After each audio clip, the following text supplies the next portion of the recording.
서울 성북경찰서 사기죄 조사 과정에서 왜 전략이 필요한지 말씀드리겠습니다. 안녕하세요. 법률사무소 아신입니다. 사기죄는 단순히 돈을 못 갚았다는 사연으로 판단되지 않습니다.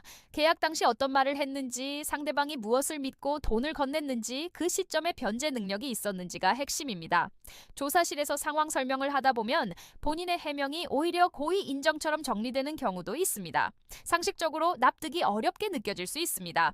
그래서 감정이 아니라 구조로 접근하는 전략이 필요합니다. 경찰 조사 단계는 방향을 정하는 자리입니다. 한 번 남은 진술은 이후 검찰과 재판에서 기준점이 됩니다.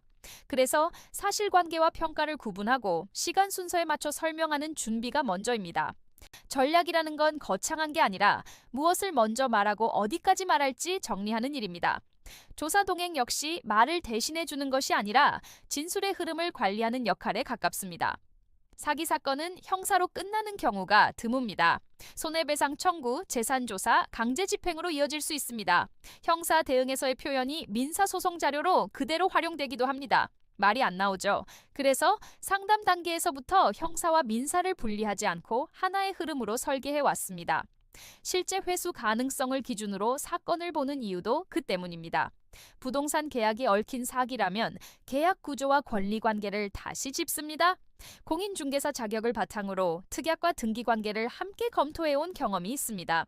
가사 사건에서도 감정보다 이후 분쟁 가능성을 먼저 설계해 왔습니다. 출입국이나 행정 처분까지 연결될 수 있는 사안이라면 더더욱 하나의 사건 흐름으로 종합 검토해야 합니다. 2009년 사법연수원 입소 이후 형성된 기준은 단순합니다. 상담은 설득이 아니라 정밀한 진단이라는 점입니다. 2014년 개소 이후 금액이나 사건 처리와 관련해 분쟁 없이 유지해온 것도 과장보다 현실적인 설명을 우선해왔기 때문입니다. 모든 사건을 내일 바로 진행한다는 기준으로 자료를 준비해두는 방식이 전략의 출발점입니다. 결국 전략이 필요하다는 건 즉흥적인 대응 대신 절차와 기록의 흐름을 관리해야 한다는 의미입니다.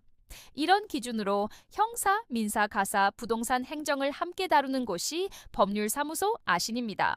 구체적인 상담이 필요하시면 본 영상 설명글을 참고해주세요. 구독과 좋아요는 보다 꼼꼼한 법률 상담에 도움이 됩니다.